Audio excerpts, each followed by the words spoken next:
Pernah tak awak rasa macam ni? Awak nampak seseorang di sekolah dan dia nampak sangat cool. Tanpa perlu mencuba langsung. Awak pula rasa kekok dan sentiasa fikir, apa patut saya buat? Ini bukan magic tapi psikologi. Orang yang nampak cool selalunya tidak fokus pada apa yang orang lain fikirkan.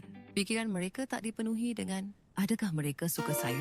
Sebaliknya, mereka fokus pada minat mereka sendiri. Bayangkan dalam The Sims. Sim yang cool tu ada moodlet, yakin. Bar fun dia sentiasa hijau. Dia seronok melukis atau bermain gitar. Dia tak perlukan pengesahan dari orang lain. Manakala sim yang terlalu mencuba, bar sosial, dia mungkin merah. Dia ada moodlet tegang. Jadi apa rahsianya? Rahsianya ialah berhenti mencuba untuk nampak cool. Sebaliknya, mula buat apa yang awak betul-betul suka. Macam dalam Sims, tingkatkan skill yang awak minati. Apabila awak seronok dengan diri sendiri, keyakinan akan datang secara semula jadi. Orang lain akan tertarik dengan tenaga positif awak tu. Jadi minggu ni, cuba fokus pada satu hobi awak. Awak pun boleh jadi cool dengan cara awak sendiri.